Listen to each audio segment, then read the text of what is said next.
দোস্ত আমার, হে তরুণ যুবকেরা, মুসলমানের ছেলে আজকে মাতাল, মুসলমানের ছেলে আজকে জেনাখোর, মুসলমানের ছেলে আজকে সুদখোর, পাতাখোর, গাঁজাখোর। তা ভাই আমার ধাপ্পা বাং আছে না নাই? আজকালকার পোলা দেখো সঠিক পথে চলে না, পিতামাতা গুরুজনের কথা তারা শোনে না। চুলগুলো ছোট ছোট, প্যান্ট শার্ট আটো সাটো, সুজোরা পায়ে দিয়ে, পেছনে ব্যাগ নিয়ে, লাল লাল জুতো পায়ে, চোখে কালো চশমা, দুই চোখ মেলে খোঁজে বেদের মেয়ে জোসনা, গায়ে হাতে ট্যাটু আঁকা, হেঁটে চলে আঁকা বাঁকা। কাছে গেলে দেখা যায় সুস্থ ছেলে না, কাছে গেলে দেখা যায় সুস্থ ছেলে না। তিরঙ্গার দুর্গন্ধে টেকা যায় না, তিরঙ্গার দুর্গন্ধে টেকা যায় না। আজকালকার পোলা দেখো সঠিক পথে চলে না, পিতামাতা গুরুজনের কথা তারা শোনে না। যেখানটা বসবে সেখানটা চষে দিয়ে বেরিয়ে যাবে, পুচ পুচ পুচ পুচ। 12 বছর ঘাস জন্মায় না, দাঁতগুলো দেখলে বোঝা যায় জিভ ঠোঁট দাঁত সব এক। বুঝতে পারছেন? নেশা করবেন না, আল্লাহর নবী নেশা করতে নিষেধ করেছেন। কুল্লু মুস্কিরিন হারাম, প্রত্যেক নেশা হলো হারাম, প্রত্যেক নেশা হারাম। কুল্লু মুস্কিরিন হারাম, প্রত্যেক নেশা হলো হারাম। ভাইরা আমার, আল্লাহর নবী নিষেধ করে দিয়েছেন নেশা থেকে বাঁচো। আর মদ ডাইরেক্ট কোরআনে নিষেধ করা হয়েছে। মদ হলো হারাম, মদের ব্যবসা হারাম, মদের দোকানে কাজ করা হারাম, মদ ঢেলে দেওয়া হারাম, মদের গাড়ি চালানো হারাম, মদ সাপ্লাই করা হারাম, সুদ হারাম, বিড়ি সিগারেট হারামের কাছাকাছি খাবেন না। নেশা শরীরের জন্য ক্ষতি। স্বাস্থ্য বিশেষজ্ঞরা বলছেন যারা নেশা করে না তাদের লংজিভিটি বাড়ে, তাদের আয়ু বাড়ে। আমরা বলি যে হায়াত বাড়ানোর মালিক আল্লাহ, কিন্তু বৈজ্ঞানিক একটা ভাই আমাদের ব্যাখ্যা আছে। আপনি নেশামুক্ত জীবন যাপন করুন, নামাজে গিয়ে সিজদায় গিয়ে নিজের আয়ু বাড়ার জন্য দোয়া চান, আল্লাহ বলছে তোমার হায়াত বাড়িয়ে দেবো, তোমার দোয়া বাড়িয়ে দেবো, তোমার জীবন হায়াত লংজিভিটি বাড়িয়ে দেবো। জোরে বলুন সুবহানাল্লাহ। নেশা থেকে বাঁচো মুসলমানের ছেলে, জিভ ঠোঁট দাঁত সব এক করে ফেলেছে। ভালো চলছেন ধান্দা, খাচ্ছে রজনীগন্ধা, কারবারে অশান্তি, চালাচ্ছে টুকটাক করে শান্তি। মন করবে কমল, খাচ্ছে ওরা বিমল। উড়ির সর্বনাশ, যেখানটা বসে সেখানটা চষে দিয়ে বেরিয়ে যায়। 12 বছর ঘাস জন্মাবে না। আমি মাঝে মাঝে ভাবি এদের বউগুলো টেকে কি করে, এদের বউগুলো টেকে কি করে।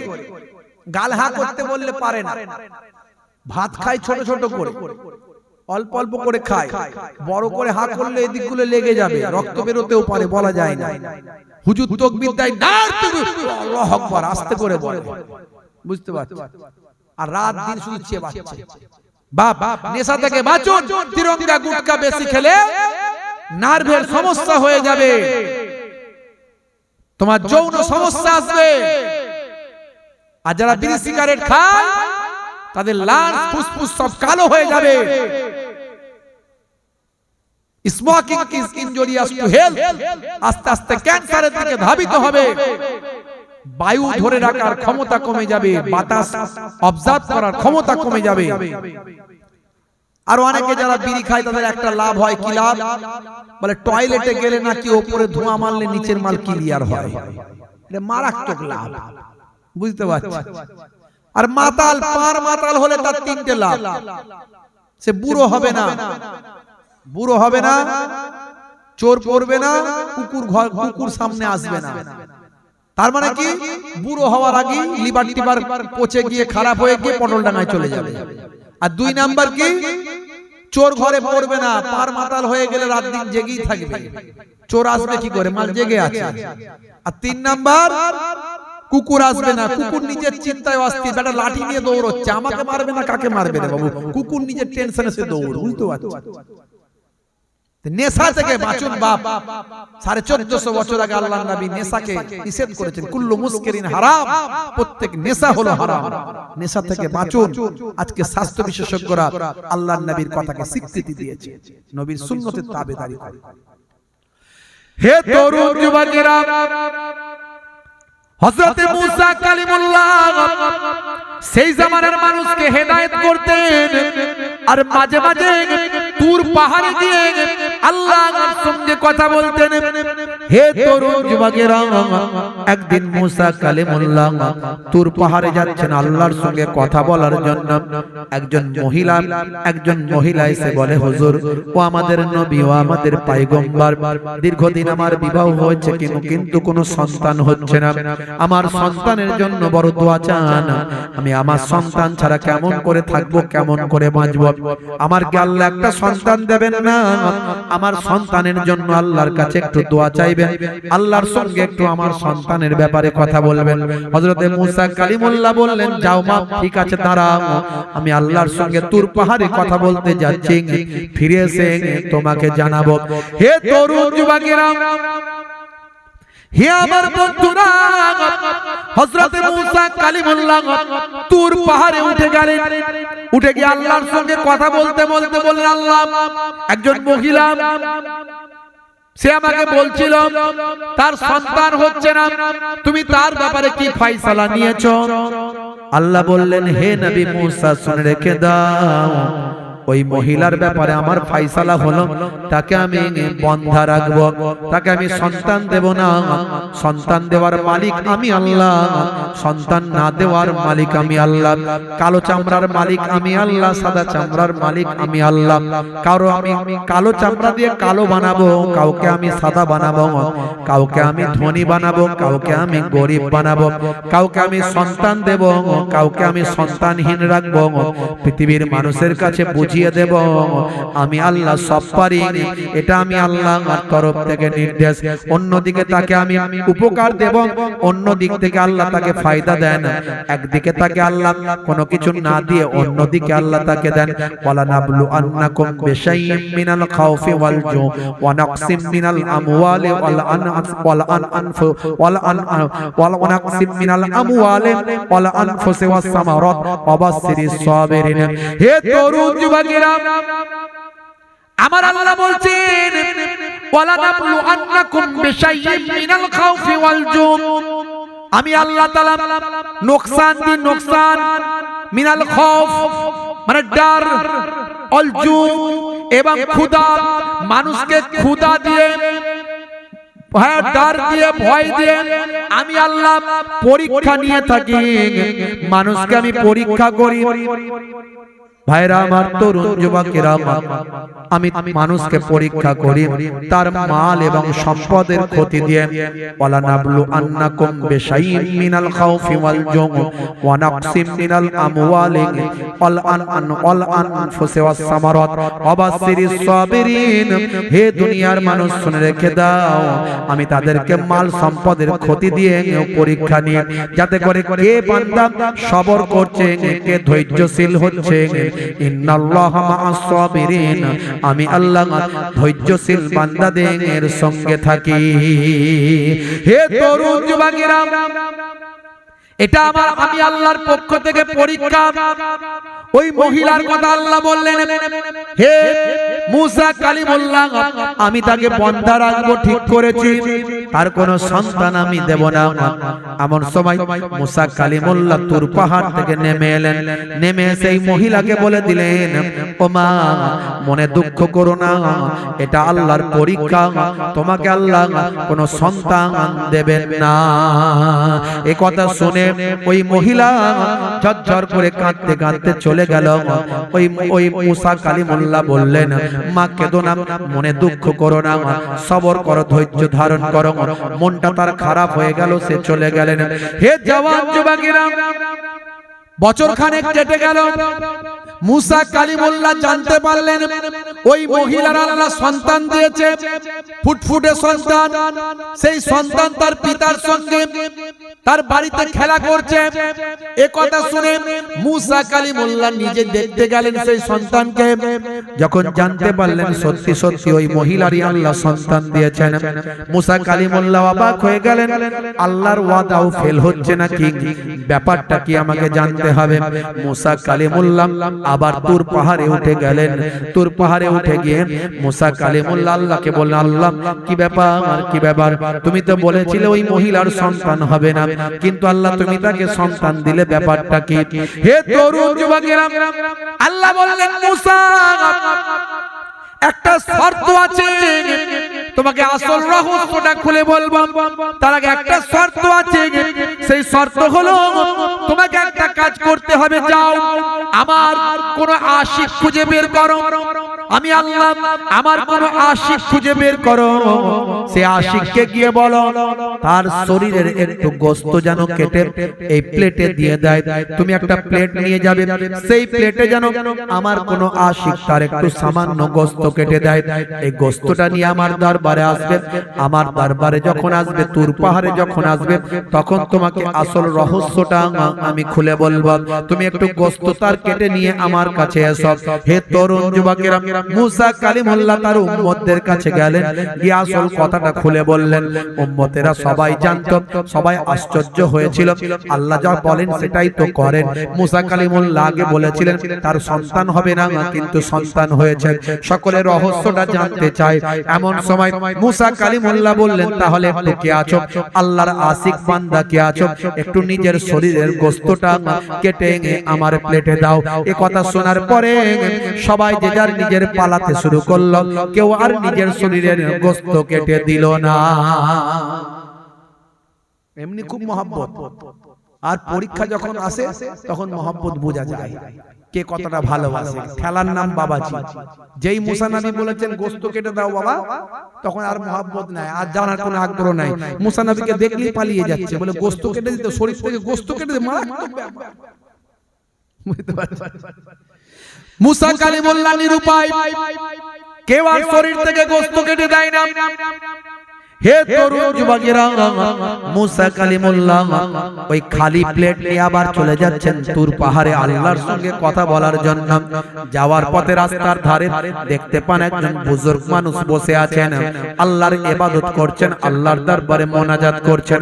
সেই সময় মুসা কালিমুল্লাহ তার সামনে দিয়ে যখন চলে যান, ওই দরবেশ বান্দা ডাকলেন, ও নবী মুসা কালিমুল্লাহ, এদিকে আসুন, এদিকে আসুন। কোথায় যাচ্ছেন?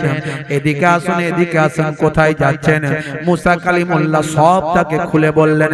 খুলে বলার সঙ্গে সঙ্গে বললেন, কোনো চিন্তা করবেন না, আমি আল্লাহকে ভালোবাসি। কতটা ভালোবাসি আমি জানি না, তবে আল্লাহ যখন গোশত চেয়েছেন, আল্লাহ যদি জীবন চান, আমি জীবনটাও দিতে পারি। গোশত চেয়েছেন, দিন দিন প্লেটটা দিন, আর ছুরিটা দিন, আমার হাত থেকে আমি গোশতটা কেটে এই প্লেটে দিচ্ছি। দরবেশ মুসা নবীকে নিজের হাতের গোশত দিলেন। মুসা নবী এবার সেই গোশত নিয়ে চিন্তা করলেন, এবার তো আল্লাহ রহস্য খুলে বলবেন। যাই আমি তুর পাহাড়ে চলে যাই। এবার মুসা কালিমুল্লাহ চলে যাচ্ছেন।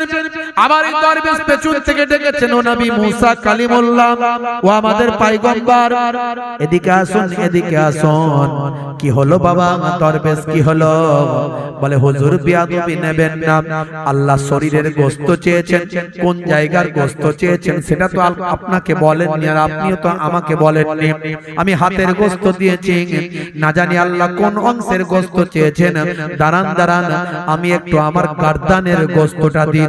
বলে এখান থেকে গার্দান থেকে একটু গোশত কেটে নিয়ে সেই প্লেটে দিয়ে বললেন, এবার আপনি যান। আবার মুসা নবীকে জুটে গেছেন। আবার ওই দরবেশ ডাক দিয়েছে, হুজুর শুনুন, কি হলো বাবা? আল্লাহ কোন জায়গার গোশত চেয়েছেন আমিও জানি না, আপনিও জানেন না। মানুষের শরীরের সবচেয়ে ভালো জায়গা হলো হার্ট, কাল্ব, হার্ট, হৃদয়। নবী বলেছেন, আত-তাকওয়া হাহুনা, যার তাকওয়া হার্ট কাল্ব ভালো, তার সারা শরীর ভালো। যার কাল্বটা খারাপ, তার সারা শরীরটা খারাপ।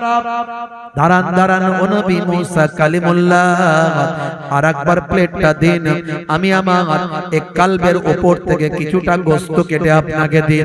এখান থেকে কিছুটা শরীরের গোশত কেটে আবার ওই প্লেটে দিলেন। এবার যান, এবার আপনি চলে যান। মুসা কালিমুল্লাহ তুর পাহাড়ে চলে গেলেন। আল্লাহকে বলেন, আল্লাহ গোশত নিয়ে এসেছি, এবার রহস্য খুলে বলো। আল্লাহ বললেন, হে নবী মুসা শুনে রেখে দাও, জেনে রেখে দাও, তুমি যখন তুর পাহাড় থেকে নেমে গিয়ে ওই মহিলা মহিলাকে বললে সন্তান আল্লাহ দেবেন না। তখন সেই মহিলার মনটা বড় খারাপ হলো, ঝরঝর করে কাঁদতে লাগলো। সে বাড়ি চলে গেল, তুমিও চলে গেলে। সেই বাড়িতে একজন দরবেশ, এই যে দরবেশ যে আমাকে গোশত দিয়েছে, এই দরবেশ সেই মহিলার বাড়িতে গেল। দরবেশ মানুষ, বড় দরবেশ মানুষ, ক্ষুধা পেয়েছে, খাবার চাইলো মহিলার কাছে। ওই মহিলার কাছে যখন এই দরবেশ খাবার চেয়েছিল, হে নবী মুসা কালিমুল্লাহ শোনো, সেই সময় ওই মহিলার হৃদয়ে, মহিলার মনেতে শয়তান ওয়াসওয়াসা দিয়েছিল। মানুষের হৃদয়ে ফি সুদুরিন নাস, অন্তরে, মানুষের অন্তরে ওয়াসওয়াসা দেয়। আল্লাযী ইউওয়াসবিসু ফি সুদুরিন নাস, শয়তান ওয়াসওয়াসা দেয় মানুষের হৃদয়ের ভিতরে। ওই মহিলার অন্তরে ওয়াসওয়াসা দিয়েছিল শয়তান, তোকে তো আল্লাহ বাচ্চা দেননি, তুই কেন মানুষকে আল্লাহর রাস্তে খেতে দিবি? ওই দরবেশ বলছে, আল্লাহর রাস্তে বাবা আমাকে কিছু খেতে দাও, বড় ভুকা, আই এম ভেরি হাংরি। তো কেন খেতে দিবি, কেন খেতে দিবি? কারণ আল্লাহর রাস্তে খেতে দিতে বলেছে, আল্লাহ তো তোকে সন্তান দেয়নি। তখন ওই মহিলা শয়তানের সঙ্গে লড়াই করে বলেছিল, আল্লাহ আমাকে অনেক বিপদ আপদ থেকে হেফাজত করেছেন, আল্লাহ আমাকে অনেক সম্পদের মালিক করেছেন, আল্লাহ আমাকে অনেক কিছু দান করেছে, শুধু সন্তান দেয়নি বলে আমি আল্লাহর নাশুকরি করতে পারবো না। শুধু সন্তান দেয়নি বলে আমি আল্লাহর সঙ্গে বিয়াদবি করতে পারবো না। আল্লাহ বলেছেন ভিখারিকে, আল্লাহ বলেছেন দরিদ্র মানুষকে তাড়িয়ে দিও না, কেউ তোমার কাছে সাহায্য চাইলে তাকে তাড়িয়ে দিও না। না না না, ওই মানুষটা, বয়স্ক মানুষটা, ওই ক্ষুধার্ত মানুষটা খাবার চেয়েছে, ওই খাবার চাও ক্ষুধার্ত মানুষটাকে আমি খাবার দিতে না দিয়ে আমি পারবো না। ভাই আমার, সবচেয়ে বড় দান হলো কোন ক্ষুধার্ত মানুষকে খাবার দেওয়া। এটা হলো আল্লাহর নবীর হাদিস, বুখারী শরীফের 12 নম্বর হাদিসের মধ্যে এটা এসেছে। তুতঈমুত তাআম বলা হয়েছে। হে তরুণ যুবকেরা, হে আমার মুরব্বিয়ানেরা, শুনে রেখে দিন বাবা। আর তাকরাউস সালাম বলা হয়েছে, যখন কোন মানুষকে দেখবে তখনই তুমি ঈমানদার মুসলমান হলে তাকে সালাম দেবে। যদি তাকে চিনতে পারো, যদি চিনতে পারো বা না পারো, যে কোনো ভাবে তাকে চিনতে পারো আর না পারো, মানুষকে ঈমানদার মুসলমান দেখলে সালাম দেবেন। এই দুটো ইবাদতের কথা, সুন্নতের কথা নবী বলেছেন। এই দুটো হলো সবচেয়ে বড় ভালো ইবাদত, সবচেয়ে ভালো ভাই আমার আমল এই দুটো। ক্ষুধার্ত মানুষকে খাবার দেবেন। হে তরুণ যুবকেরা, শয়তানের সঙ্গে লড়াই করে ওই মহিলা শয়তানকে পরাজিত করে ওই ঈমানদার দরবেশ মানুষকে খাবার দিল। খাবার দেওয়ার পর দরবেশ তার মনের দুঃখ, কষ্ট, যন্ত্রণার কথা জেনেছিল। জানার পরে ওই দরবেশ তখন আল্লাহর কাছে দোয়া চেয়েছিল, আল্লাহ আমার ক্ষুধার সময় ওই মহিলা খাবার দিয়েছে, সে আমার ক্ষুধা নিবারণ করেছে, তুমি তার দুঃখটা নিবারণ করে দাও। আয় আমার আল্লাহ, তুমি তার সন্তান দাও, তুমি তাকে একটা সন্তানের জননী বানিয়ে দাও। হে নবী মুসা কালিমুল্লাহ, ওই মহিলা সে তার শয়তানের সঙ্গে লড়াই করেছিল, আর শয়তানের সঙ্গে লড়াই করে সে বিপদের সময় শয়তানের সঙ্গে লড়াই করে দরবেশকে খাবার দিয়েছিল। আর ওই সেই দরবেশ যে আমার আশিক, যে নিজের শরীরের গোশত কেটে আমাকে দেয়। আর সে যখন তার ওই মহিলার জন্য দোয়া চায়, আচ্ছা বলো তো মুসা, আমি কি তার দোয়া ফিরিয়ে দিতে পারি? আমি ফেরাতে পারি নাই। আমি তার তাকদীরে লিখে দিয়েছিলাম সন্তান হবে না, কিন্তু এই দরবেশের দোয়া কবুল করে ওই মহিলার আমি আল্লাহ সন্তানের জননী বানিয়ে দিয়েছি। জোরে হবে না? জোরে হবে না? নারী দেখবে ভাইরা আমার, আপনি নামাজি হয়ে যান, পরেজগার হয়ে যান, আপনার দোয়া কবুল হয়ে যাবে। আপনার তাকদীরকে আল্লাহ পাল্টে দেবেন। আল্লাহ যেটা ঠিক করেছেন সেটা বদলে যাবে। আপনার কান্নাকাটি, আপনার ইবাদতে, আপনার দোয়াতে আজ থেকে প্রতিজ্ঞা করুন, আমি পরিবর্তন হব। ওয়াজ পরিবর্তনের জন্য, ওয়াজ পরিবর্তনের জন্য আজ থেকে প্রতিজ্ঞা করুন, নবীর সুন্নতের তাবেদারি করুন। শাহরুখ খান, সলমান খানের ভক্তদের খাতা থেকে নাম কেটে রাসূলের ভক্তদের খাতায় নাম লেখাবো।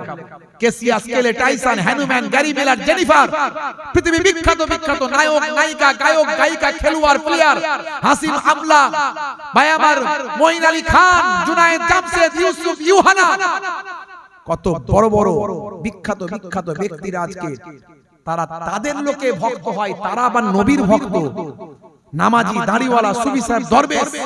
হে যুবকেরা, মাইকেল জ্যাকসন পৃথিবী বিখ্যাত পপ তারকা, মারা যাওয়ার বহুদিন আগে থেকেই বিশ্ব নবীর শিষ্য হয়ে ভাই আমার মিকাইল নাম নিয়ে রাসূলের তরিকা সুন্নত মেনে চলেছে। বাবা মার, আজ থেকে প্রতিজ্ঞা করো, মানুষ অভ্যাসের দাস। অভ্যাস করলে কি না হয়। আমাকে অনেকে বলে, হুজুর একটু পান খাবেন নাকি? আমি পান খাই না। কি নেশা আছে হুজুর আপনার? এখন তো হুজুররা রজনীগন্ধা আরো কি কি সব খায়, তো আপনার কি আছে নেশা টেশা? কিছু তো খান। আমি কিছুই খাই না। পারলে চা খাওয়াতে পারে, না খাওয়ালেও অসুবিধা নাই, কিছুই নেশা ফেশা নেই। সে কি নেশা ছাড়া হয় নাকি? আমি নেশা করি না বলি নেশার বিরুদ্ধে বলি। নেশা যদি নিজে করতাম বলার ক্ষমতা আমার থাকতো না। আল্লাহর নবী বলেছেন নেশা হলো হারাম, আমি কোনো নেশা করি না। নেশা মুক্ত জীবন যাপন করা যায়, সেটা আমাকে দেখলেই বোঝা যায় যে আমি যদি পারি, আপনি কেন পারবেন না? মানুষ অভ্যাসের দাস গোটা বাংলায় বলে। আজ থেকে অভ্যাস করুন, 10 দিন 5 দিন কষ্ট হবে, তারপর দেখবেন সমস্যা নাই, আপনার জীবনটা ধন্য হবে। আল্লাহ আপনার লংজিভিটি বাড়িয়ে দেবে, আপনার দোয়াকে আল্লাহ কবুল করে নেবে। রাসূলের সুন্নত মনে করে আপনি, রাসূলের নির্দেশ মনে করে আপনি নেশামুক্ত জীবন যাপন করুন। ভাইরা আমার, তরুণ যুবকেরা আমার আপনার নবী পৃথিবীর মানুষকে বলেছেন, হে পৃথিবীর মানুষেরা, তোমরা আল্লাহকে ভালোবাসো, আমি রাসূলের সুন্নতগুলোকে মেনে চলো। আল্লাহর সঙ্গে শিরক করো না, আল্লাহর সঙ্গে কখনো মুশরিক হয়ো না, আল্লাহর সঙ্গে শিরক করো না। তোমরা ঈমানটা মজবুত করো। একদিকে হলো তোমাদের ঈমান, আর একদিকে হলো তোমাদের আমল। এই দুটো জিনিসের দাওয়াত সমস্ত নবীরা, পয়গম্বরেরা, আউলিয়ায়ে কেরামেরা দিয়েছেন। ওয়াবুদুল্লাহ, তোমরা আল্লাহর ইবাদত করো। ওয়ালা ইউশরিক বিল্লাহ, তোমরা আল্লাহর সঙ্গে শিরক করো না, আল্লাহর সঙ্গে অংশী করো না। আল্লাহকে এক বলে মেনে নাও, আল্লাহকে এক, লা শারীকা লাহু বলে আল্লাহর সঙ্গে কাউকে শিরক করো না। হে তরুণ যুবকেরা, আমি বলি ঈমান হলো সিম কার্ড। রোল নাম্বার ফাঁকা, খাতা ভর্তি লেখা, মাস্টার খাতা দেখবে না, পরীক্ষায় পাস হবে না। সিম কার্ড ছাড়া যেমন মোবাইলের কোনো দাম নাই, ঈমান ছাড়া আপনার আমার জীবনটার কোনো মূল্য নাই। ভাই আমার, সিম কার্ড ছাড়া যেমন আপনি নাম্বার পাবেন না, সিম কার্ড ছাড়া যেমন মোবাইলে নাম্বার লাগাতে পারবেন না, আর মোবাইলের নাম্বার না থাকলে হোয়াটসঅ্যাপ, ফেসবুক, ইউটিউব ডাউনলোড করতে পারবেন না। ফেসবুক, ইউটিউব ডাউনলোড করতে গেলে মোবাইলের নাম্বার লাগবে। নাম্বার ছাড়া আপনি হোয়াটসঅ্যাপ, ফেসবুক ডাউনলোড করতে পারবেন না। বন্ধুর সঙ্গে যোগাযোগটা হবে না। হোয়াটসঅ্যাপ আর ফেসবুকের মধ্যে দিয়ে বন্ধুর সঙ্গে বন্ধুর যোগাযোগ হয়। হে তরুণ যুবকেরা, মোবাইলটা কিনলি আপনার চলবে না। মোবাইলটা প্রথমে কিনলি আপনি ভিডিও কলে কথা বলতে পারবেন না। মোবাইলটা কিনলি আপনি হোয়াটসঅ্যাপে মেসেজ করতে পারবেন না। প্রথমে আপনাকে একটা সিম কার্ড লাগাতে হয়। সিম কার্ডটা লাগানোর পরে কতগুলো অ্যাপ ডাউনলোড করতে হয়। একটা অ্যাপের নাম হলো হোয়াটসঅ্যাপ, একটা অ্যাপের নাম হলো ফেসবুক, একটা অ্যাপের নাম হলো ইমো।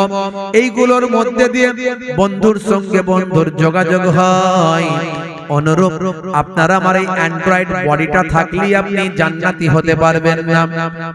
আল্লাহর সঙ্গে যোগাযোগ হবে না, হতে গেলে আপনাকে এখানে সিম কার্ডটা লাগাতে হবে। এই অ্যান্ড্রয়েড বডিটাই সিম কার্ড লাগাতে হবে। এই সিম কার্ডটার অন্য কিছু নয়, এই সিম কার্ডটা হলো আপনার আমার ঈমান। ঈমানের সিম কার্ডটা আপনার অ্যান্ড্রয়েড বডিতে লাগাবেন। এরপরে আপনি নাম্বার পাবেন। আমার সে পাসওয়ার্ড দিয়ে, ঈমানের পাসওয়ার্ড দিয়ে আপনি বিভিন্ন অ্যাপ ডাউনলোড করবেন। ওখানে যেমন হোয়াটসঅ্যাপ, ফেসবুক ডাউনলোড করেছেন, এখানে তেমন নামাজ, রোজা, বিভিন্ন অ্যাপগুলো ডাউনলোড করবেন। ওখানে যেমন হোয়াটসঅ্যাপ, ফেসবুকের মধ্যে দিয়ে বন্ধুর সঙ্গে বন্ধুর যোগাযোগ হয়, এখানে তেমন নামাজ, রোজা, হজ, যাকাতের মধ্যে দিয়ে আল্লাহর সঙ্গে বান্দার যোগাযোগ হয়। তাহলে ঈমানকে মজবুত করতে হবে। ঈমান মানে বিশ্বাস, টাকা পয়সা সোনা দানা নয়।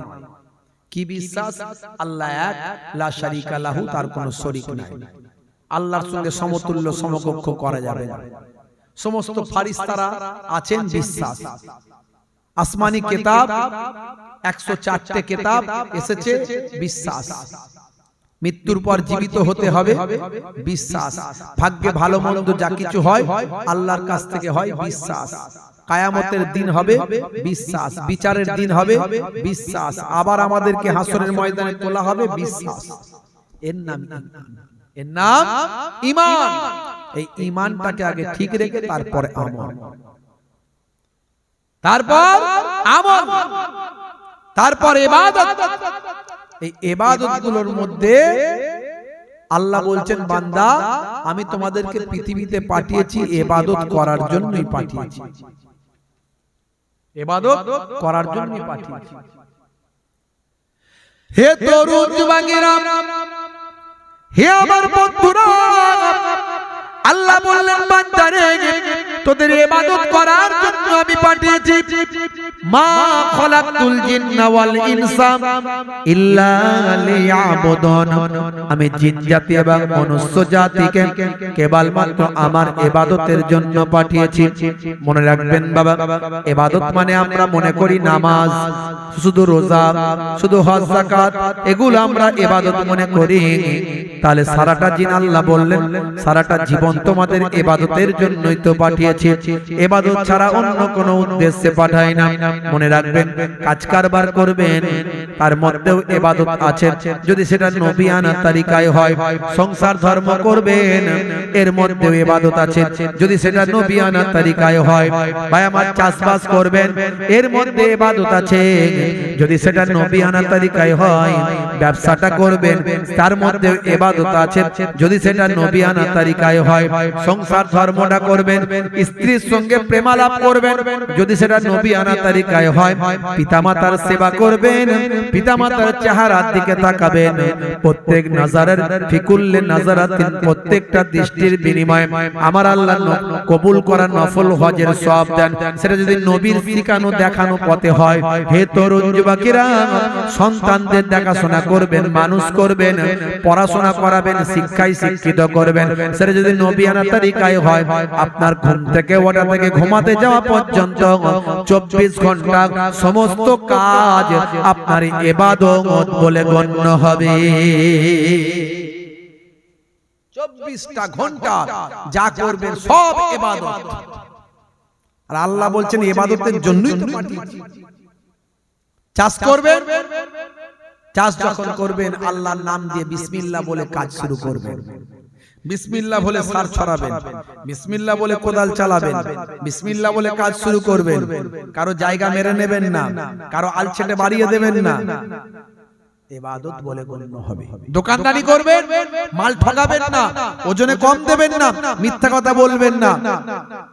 লাভ করার জন্য ব্যবসা, লাভ নিশ্চয় করবেন। 5 টাকার মালকে 50 টাকায় বিক্রি করতে পারেন, কিন্তু খোদার কসম তুমি আমার চাচতো ভাইয়ের ফুফুতো ভাই, 45 টাকায় কিনেছি, 50 টাকা চেয়েছি, না দিবি তো না দে, 45 টাকায় দে। এই যে খোদার কসম খেয়ে মিথ্যা কথাটা বলে ফেললেন, সব গন্ডগোল হয়ে গেল। তাহলে বুঝতে হবে, ইবাদতটা বুঝতে হবে। হে তরুণ যুবকেরা, হে আমার বন্ধুরা, মাঝে মাঝে ঘরটা নিজে হাতে ঝাড়ু দেবেন। নবী আমার ঘর ঝাড়ু দিয়েছেন, আপনি ঘর ঝাড়ু দেবেন, ঘর পরিষ্কার হবে। স্ত্রীকে সাহায্য করা হবে, আপনার বিবিকে আপনার বউকে সাহায্য করা হবে। আর নবী মাঝে মাঝে ঘর ঝাড়ু দিয়েছেন বলে আমি দিচ্ছি, এটা আপনার ইবাদত বলে গণ্য হয়ে যাবে। স্ত্রীর সঙ্গে প্রেম প্রীতি ভালোবাসা বেড়ে যাবে না কমে যাবে? আপনি যদি মাঝে মাঝে ঘর ঝাড়ু দেন, বউয়ের ভালোবাসা বাড়বে না কমবে? ওরে বাপ রে বাপ, কপাল গুনে এমন স্বামী পেয়েছি যে ঘরও ঝাড়ু দিয়ে দিচ্ছে। কথা ঠিক না ভুল? মাঝে মাঝে স্ত্রীর সঙ্গে রান্নায় সহযোগিতা করবেন, আমার নবী সহযোগিতা করতেন। আপনি কোন সাহেব হয়েছেন, আমি কোন সাহেব হয়েছি? হুজুর এসব মেয়েদের সঙ্গে কাজ করতে বলছেন, কি ওয়াজ আপনি করছেন হুজুর? কিন্তু সকালবেলা আমাদের ঘরের বউয়েরা বলবে কই গো রাত্রে বেলা ওয়াজ শুনলে তো কি একটু ঘরটা ঝাড়ু দাও। বিপদে পড়ে যাবো হুজুর, কোনদিন ঘর ঝাড়ু দিইনি, আপনার ওয়াজ শুনতে এবার দেখছি ঘর ঝাড়ু দিতে হবে, বউয়ের সঙ্গে কাজ করতে হবে, করলে অসুবিধাটা কোথায় আছে? মাঝে মাঝে সবসময় তো করছেন না, আপনি কি আর ঘরে সবসময় বসে আছেন? আপনার তো ডিউটি আছে, চাকরি আছে, ব্যবসা আছে, কাজ আছে, কখনো তখন আপনি ঘরে আছেন একটু স্ত্রীর সঙ্গে কাজ করে দিলেন, তো অসুবিধা কি আছে? হাতে সময় আছে করলেন, আপনি স্ত্রী ব্যস্ত আছে না। হুজুর এসব মেয়েদের কাজ, এসব কি ওয়াজ করছেন আপনি, কি বলছেন? আরে ভাই মেয়েদের কাজ তো কি হয়েছে? কোন সাহেব হয়ে গেছেন? ডাক্তার সাহেব, মাস্টার সাহেব, উকিল সাহেব, হুজুর সাহেব, পীর সাহেব, মাওলানা সাহেব, মুফতি সাহেব। নবীর থেকে বড় সাহেব পৃথিবীতে কেউ হয়েছে?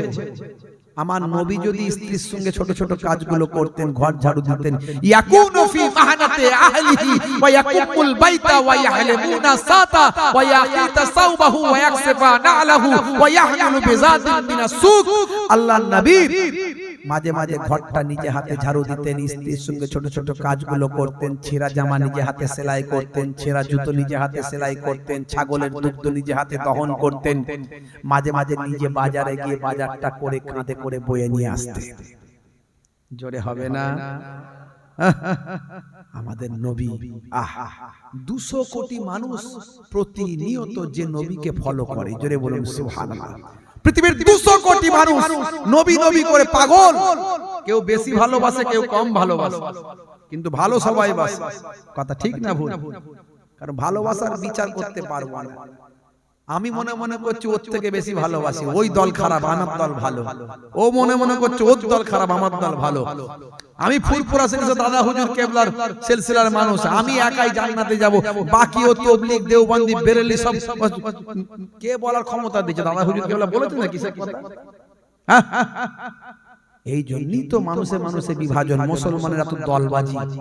অথচ আমার দাদা হুজুর কেবলা নিজস্ব কোনো দলই তৈরি করেনি।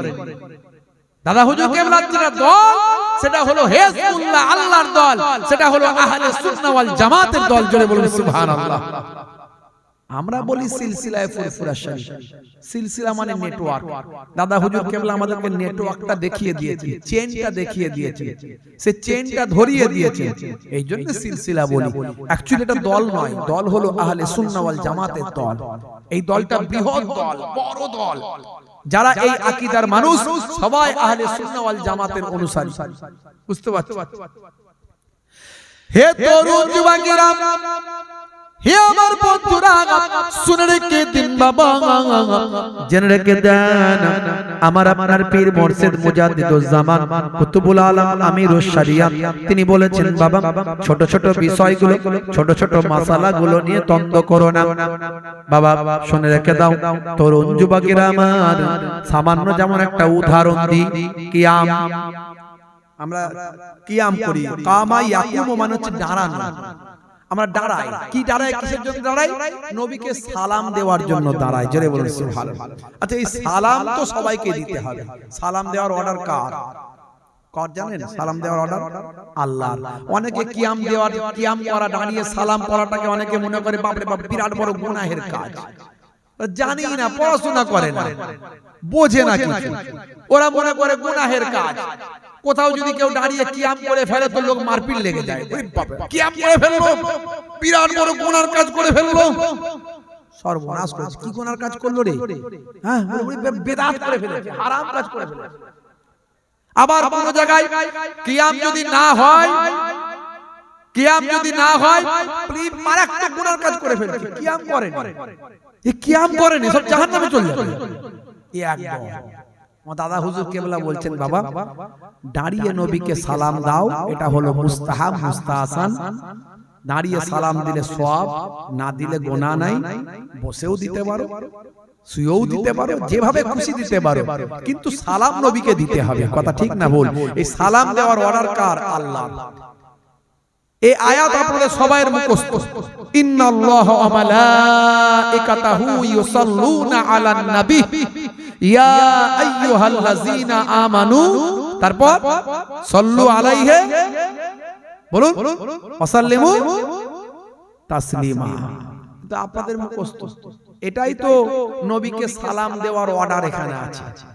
নবীকে সালাম দেওয়ার অর্ডার এই আয়াতে আছে। ইন্না মানে নিশ্চয়, আল্লাহ মানে আল্লাহ, মালাইকাতুহু তার মালাইকা ফেরেশতারা, ইউসাল্লুনা আলান নবী নবীর উপর দরুদ পেশ করেন। ইয়া আইয়ুহাল্লাযিনা আমানু হে বিশ্বাসী বান্দারা, সাল্লু তোমরাও দরুদ পেশ করো, ওয়া সাল্লিমু এবং সালাম পেশ করো। দরুদও পেশ করো, অও আছে, অও মানে এবং, অও মানে এবং, এবং সালামও পেশ করো, ওয়াসাল্লিমু এবং সালামও পেশ করো। কিভাবে পেশ করবে? তাসলিমা, এর মানেটা ভালো করে দেখবেন, এইটাই দ্বন্দ্ব এইখানটা নেই, এই তাসলিমা নিয়ে দ্বন্দ্ব। আল্লাহ কোরআনে তাসলিমা বলে দিয়েছেন, সম্মানের সঙ্গে নবীকে সালাম দেবে। এবারে বিতর্ক তৈরি হয়ে গেল। কি তৈরি হলো? কেউ বলছে আমরা দাঁড়িয়ে নবীকে সালাম দেবো, এটাই সম্মান। কেউ বলছে বসে দেবো, এটাই সম্মান। কেউ বলছে শুয়ে দেবো, এটাই সম্মান। কিন্তু দ্বন্দ্ব কিছু নেই। দাদা হুজুর কেবলার তরিকা মানলে কোনো দ্বন্দ্ব নেই। দাদা হুজুর কেবলা বলছে, বাবা যে দাঁড়িয়ে দেয় তাকে দাঁড়িয়ে দিতে দাও, যে বসে সালাম দেয় তাকে বসে সালাম দিতে দাও, যে শুয়ে সালাম দেয় তাকে শুয়ে সালাম দিতে দাও। সালাম নিয়ে ঝগড়া করো না, কারণ এটা মুস্তাহাব, মুস্তাহসান জিনিস। দাঁড়িয়ে দাও, বসে দাও, শুয়ে দাও, এটা মুস্তাহসান জিনিস। করলে সব, না করলে গুনাহ নাই। কিন্তু সালাম দিতে হবে অর্ডার আল্লাহর। সালাম দেওয়ার অর্ডার কার? আল্লাহর। দেখছেন দাদা হুজুর কেবলা কত সুন্দর ফায়সালা করেছেন। এইজন্য দাদা হুজুর কেবলার আকীদা সিলসিলা হক যদি আমরা বুঝতাম, তাহলে আমাদেরকে কেউ টলাতে পারতো না। আমরা মানুষের কাছে ঠিকভাবে দাদা হুজুর কেবলার যে আকীদা সেটাকে আমরা অ্যাপ্রোচ করতে পারি না, বলতে পারি না, আমরা বোঝাতে পারি না মানুষকে। এরকম একটা নয়, আমি হাজারটা বলতে পারি। দাদা হুজুর কেবলার যে সুন্দর ফায়সালাগুলো দিয়ে গেছেন, এগুলো হচ্ছে বিতর্কিত বিষয়। এই বিতর্কিত বিষয়গুলো নিয়ে যে ফায়সালা দিয়ে গেছেন, একেবারে কোনো ঝগড়া নাই, কোনো দ্বন্দ্ব নাই। এই জন্য দেখবেন দাদা হুজুর কেবলাকে যারা হাক্কানি আলেম, সে দেওবন্দি হোক, বেরলেভি হোক, আহলে হাদিস হোক, তবলিগ হোক, যারা হকপন্থী আলেম, তারা আমার দাদা হুজুর কেবলার পথ মতকে কেউ গালমন্দ করতে পারে না। কিন্তু বাকিরা তাকিয়ে দেখুন, ওকে গালাগালি করছে, ওকে গালাগালি করছে। ভাই ইসলামে গালাগালি কেন করবে? আল্লাহর নবী তো গালমন্দ করা নিষেধ করেছেন।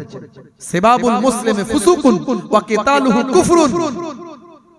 এক মুসলমান আরেক মুসলমানকে গালি দেয়া হলো ফাসিকি কাজ, আর হত্যা করা হলো কুফরি কাজ। কেন গালমন্দ করবে?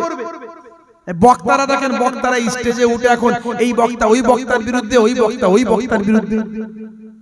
একটা আলেমের বিরুদ্ধে কিভাবে প্রচার করছে, কিছু ইউটিউব তারা দেখছেন, কিছু ইউটিউব ভাই সাহেব, ইউটিউব এখন কন্ট্রোলে চলছে, কন্ট্রোল। মোহেবুল্লাহ হুসাইনের আন্ডারে এতগুলো ইউটিউব আছে। আমি যা বলে দিলাম এইভাবে লেখো, লিখে দিল। কিন্তু ইসলামের কত ক্ষতি হচ্ছে। একটা আলেমের অসম্মান মানে ইসলামের অসম্মান। যারা শুনছে, যারা দেখছে, তারা আমার ইসলামকে কত ছোট মনে করছে। আজকে বক্তায় বক্তায় লড়াই, ঝগড়া। আমরা প্রত্যেকে যারা এইগুলো করছি, সত্যিকারের দাদা হুজুরকে তারা ভালোবাসে, আল্লাহর নবীকে তারা ভালোবাসে। নবীর নির্দেশের বিরুদ্ধে এগুলো যাচ্ছে, কোরআনের বিরুদ্ধে এগুলো যাচ্ছে।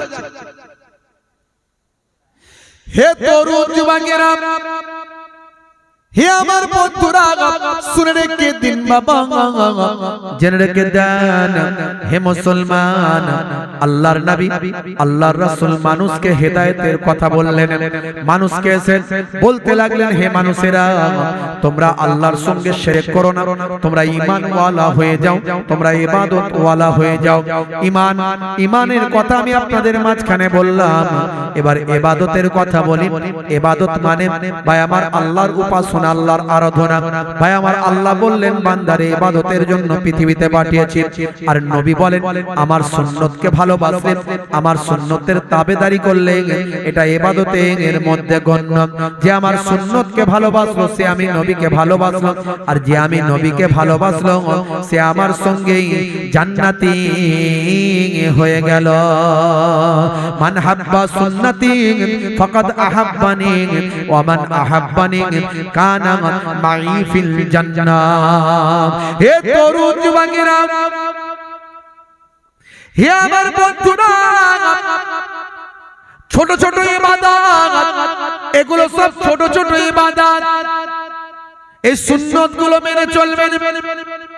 অনেক সুন্নতের কথা আমি বলেছি।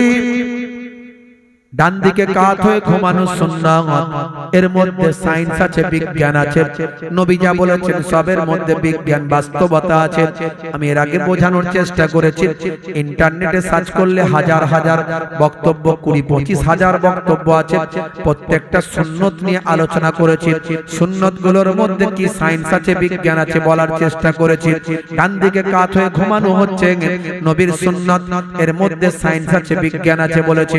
বসে পানি পান করা, ভাই আমার বসে ইস্তেঞ্জা করা, পেচ্ছাপ করে পবিত্র হওয়া, ভাই আমার সেটা বুঝে খাবার খাওয়া, পেটটাকে 3টে ভাগে ভাগ করে খাবার খাওয়া, ডান দিকে কাত হয়ে ঘুমানো, ভাই আমার পায়ের গিরার নিচে যেন পোশাকটা না যায়।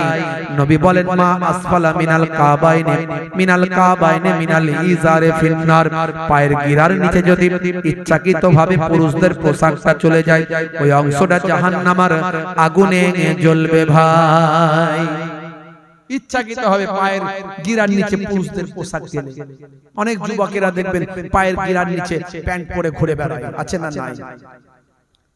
মেয়েরা দেখবেন এখন হয়ে গেছে উল্টো।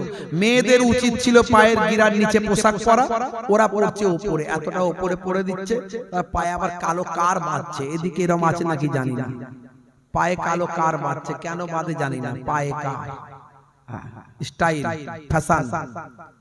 মুসলমানের নারী করছে বাড়াবাড়ি, হাতে ধরেছে কাটারি, বলছে বেরিয়ে আয় শ্বশুর শাশুড়ি। মুসলমানের নারী চালাচ্ছে স্কুটি গাড়ি, গায়ে নাই ওড়না, বলছে আমার দিকে দেখ না। চুল করতে কালার যাচ্ছে বিউটি পার্লার, নাম ছিল জরিনা হয়ে গেল কারিনা। লাল শাড়ি লাল টিপ, লাল আঁচল মাথায় নাই, সবুজ শাড়ি সবুজ টিপ, সবুজ আঁচল মাথায় নাই। পিঠটা তাদের ফাঁকা, বলছে যত তাকাবি তাকা। মুসলমানের নারী আছে না নাই? হাই রে হাই। নায়িকা আজকে আল্লাহর নেকবান্দি হচ্ছে, নায়িকা আজকে ওলি আল্লাহ হচ্ছে, নায়িকা আজকে পর্দা ওলি হচ্ছে, নায়িকা আজকে নবীর সুন্নতের তাবেদারি করছে, আর আমাদের ঘরের মেয়েরা আজকে নায়িকা হয়ে যাচ্ছে। বুঝতে পারছেন? হে তরুণ যুবকেরা, আপনার ঘরের মেয়েটাকে আপনি পর্দার মধ্যে, হেফাজতের মধ্যে রেখে, আপনার ঘরের মেয়েটা হিজাব পরে, মাথায় কাপড় দিয়ে, নিজের আব্রু ইজ্জত সম্মানকে ঢেকে, পরপুরুষের কুনজর থেকে বেঁচে, আপনার ঘরের মেয়েটা নিশ্চয় হায়ার এডুকেটেড হবে, হায়ার এডুকেশন লাভ করবে। আজকে মুসলিম ঘরের মেয়ে ইসরোর গবেষক হয়েছে, ইসরোর বিজ্ঞানী হয়েছে। মুসলিম ঘরের মেয়ে আজকে পাইলট হয়েছে, মুসলিম ঘরের মেয়ে আজকে ডাক্তার হচ্ছে, লেডি গাইনি ডক্টর হচ্ছে। নিশ্চয় আমাদের মুসলমান নারীদের শিক্ষা দীক্ষায় অনেক এগিয়ে যেতে হবে। ভাই আমার, তরুণ যুবকেরা আমার, বিদ্রোহী কবি নজরুল ইসলাম বলেছেন, নারী শিক্ষায় হয় সমাজ পতিত, নারী শিক্ষা নাই বলি সমাজ পতিত। নারী শিক্ষায় হয় সমাজ গঠিত, নারী শিক্ষা নাই বলি সমাজ পতিত। নারীগণ যদি শিক্ষিত না হয়, কখনো মুসলিম জাতি জাগিবার নয়। আপনার ঘরের মেয়েটাকে শিক্ষিতা করুন, আপনার ঘরের ছেলেটাকে শিক্ষিত করুন। আপনার যা টাকা পয়সা তার 50%, 60%, 70% আপনার মেরিট ছেলেটার জন্য ব্যয় করুন, মেধাবী ছেলেটার জন্য। যে ছেলেটার ব্রেন আছে, ব্রেনটাকে নষ্ট করবেন না। আপনার ইনকামের 50%, 60%, 70% টাকা ব্যয় করবেন। বাড়ি গাড়ি করে কি করবেন? একটা ছেলেকে যদি তৈরি করে মানুষের মতো মানুষ করে দিয়ে যেতে পারেন, দেশের 10-এর উপকার হবে, এক চাঁদে পৃথিবী আলো। এপিজে আব্দুল কালামের বাপ ছিল ইমাম সাহেব, ইমাম সাহেবের সন্তান। কতটুকু আর মাইনে বুঝতেই পাচ্ছেন। মসজিদের ইমামদের যা অবস্থা সবই তো জানেন। হ্যাঁ, ইমামদের মাইনে বাড়ে না, সব বাড়ে, শুধু ইমামদের বাড়ে না। ইমামদের মাইনের কথা ইমাম সাহেব বললি বলে, ইমাম সাহেব বেশি লোভ বেড়ে যাচ্ছে আপনার, ঠিক আছে অন্য কোথাও চলে যাবেন। ইমাম সাহেব রেডি হয়ে আছে আসার জন্য, টিকিট কেটে দেবো, পাতা গুটিয়ে দেবো। উড়ি সর্বনাশ, নিরুপায়, কি করবে? ইমাম সাহেবের ভাই আমার মাইনে একদম বাড়াতে চায় না, আর বলে ইমাম সাহেব দেখছেন কত সুন্দর আছে। ইমাম সাহেবের মনে কোনো দুঃখ নাই, খাচ্ছে দাচ্ছে আরামে ঘুরছে। ওই ইমাম সাহেব যদি না থাকতো 5 ওয়াক্ত নামাজ কি হতো? কথা ঠিক না ভুল? হতো না। সবার সংসার আছে, মূল্য বেড়েছে, সবকিছুর দাম বেড়েছে, কিন্তু ইমাম সাহেবের মাইনের কথা সমাজ চিন্তা করে না। অন্তত 15 থেকে 20 হাজার টাকা মিনিমাম মাইনে করা উচিত। ইমাম সাহেবদের মাইনে যদি বেশি করা হয় তাতে ভাই আমার সমাজের দেশের উপকার হবে, জাতির উপকার হবে। কিন্তু না ভাই আমার, ইমাম সাহেবের সবেতে দোষ খুঁজে বেড়ায়, কিন্তু ইমাম সাহেবের মাইনের বেলায় মানুষ আপত্তি তোলে। ভাই হে তরুণ যুবকেরা, ইমামদের মাইনে বাড়াবেন, এটা আমি সব জায়গায় বলি, আজও বলে দিয়ে যাচ্ছি। খালি ইমাম সাহেব যদি মুরগি জবাইটা ঠিক টাইমে না করে, ইমাম সাহেব মুরগি জবাই করতে গিয়ে আমার ছেলে ফিরে এসেছে, এইরকম যদি বারবার হয়, তা আপনার মতো ইমাম আমাদের গ্রামে আর দরকার নাই। বুঝতে পারছেন? ঘন ঘন ইমাম পাল্টায়, উঠতে দোষ বসতে দোষ, সবেতেই শুধু ইমাম সাহেবের পেছনে লেগেই আছে। কোথায় ইমাম সাহেবের গন্ডা? সাথে মানুষ রে বাবা, তোমার কত ভুল ভ্রান্তি হয়, ইমামের ভুল ভ্রান্তি দুটো হবে না? হতেই পারে। তোমার থেকে তো ভালো, তোমার নামাজ কাজা হয়, ইমাম সাহেবের নামাজ কাজা হয় না। কথা ঠিক না ভুল? খালি ইমামের পেছনে লেগে আছে, ঘন ঘন শুধু বলে টিকিট কেটে দেবো, পাতা গুটিয়ে দেবো, বাড়ি পাঠিয়ে দেবো, প্যাকিং করে দেবো, শুধু এই কথা। বুঝতে পারছো? একটা গ্রামে ওই ইমাম সাহেব আসে, 1 মাসও যায় না, টিকিট কেটে দেয়, পাতা গুটিয়ে দেয়। একজন খাতারনাক ইমাম সাহেব এসেছে, বুঝতে পারছো? সে আগে থেকে জানতো সব যে এরা বেশি দিন রাখবে না, টিকিট কেটে দেবে, পাতা গুটিয়ে দেবে, ঘর পাঠিয়ে দেবে, ব্যান্ডিং করে দেবে। তো 1 মাস মাত্র হতে না হতেই ওই ইমাম সাহেবের বিভিন্ন খুঁত খুঁজে শুধু বলছে টিকিট কেটে দেবো, পাতা গুটিয়ে দেবো, বাড়ি পাঠিয়ে দেবো, তলপি দিয়ে ঘর পাঠিয়ে দেবো। ইমাম সাহেব বলছে আমি জানি যে টিকিট কেটে দেবে, পাতা গুটিয়ে দেবে, তলপি দিয়ে ঘর পাঠিয়ে দেবে, তো জানি আমি। সে কি বলে? হ্যাঁ জানেন? বলে হ্যাঁ জানি তো। তাহলে কি হয়েছে? বলে আমি একটা ব্যবস্থা করেছি। বলে কি ব্যবস্থা? বলে বলবো। বলে হ্যাঁ বলো। বলে আমি জানি আপনাদের এখানে বেশি দিন ইমাম সাহেব টেকে না, আপনার ঘন ঘন শুধু ইমাম সাহেব আসতে না আসতে 2 দিনের মধ্যে ওর খুঁত খুঁজে 12টা বাজে 13টা করে ঘর পাঠিয়ে দেন টিকিট কেটে। তা আমি একটা ঠিক করেছি। বলে কি ঠিক করেছেন? বলে বলি। তাহলে বলো। বলে আমি জানি তো বেশি দিন টিকতে পারবো না, তাই আমি একটা ব্যবস্থা নিয়েছি। কি ব্যবস্থা? বলে বলি। তাহলে বলে বলো। বলে যে কদিন নামাজ পড়িয়েছি একদিনও ওযু করিনি। সামলাও এবার ঠান্ডা। যে কদিন নামাজ পড়িয়েছি একদিনও ওযু করিনি। খালি টিকিট কেটে দেবো, পাতা গুটিয়ে দেবো না, তোমাদেরও পাতা গুটিয়ে দিয়ে আমি ঘরে যাচ্ছি। আমার তো নামাজ হয়নি, তোমাদেরও হয়নি। সামলাও ঠেলা। ভাইরা আমার, তরুণ যুবকেরা আমার, ইমাম সাহেবকে মুসাফা করে 100 টাকা দিয়ে বলছে, ইমাম সাহেব আমার ছেলে বিদেশে চাকরি পেয়েছে, 90,000 টাকা মাইনে, সামনে সোমবার চলে যাচ্ছে, ফ্লাইট আছে এয়ারপোর্ট থেকে, একটু দোয়া করে দেন আপনি। 100 টাকা দিয়ে বলছে একটু দোয়া করে দেন। ইমাম সাহেব দোয়া করছে, আল্লাহ রব্বানা আতিনা ফিদ দুনিয়া, হে আল্লাহ এই যে কোটিপতি ঘরের ধনী ছেলে, আমাদের গ্রামের সম্মানীয় ব্যক্তির সাহেবজাদা বিদেশে যাচ্ছে চাকরির জন্য, বড় চাকরি, কিন্তু মাইনেটা যেন আমার মতো হয়। আল্লাহুম্মা আমিন। সর্বনাশ করছে, মাইনে তোমার মতো হয় মানে? ইমাম সাহেব 3,500 টাকা 5,000 টাকা মাইনে। বলে আমার মতো মাইনে হলে অসুবিধা কি আছে? আমার তো সংসার চলছে, তারও চলবে, তার বেলায় হলে হবে না।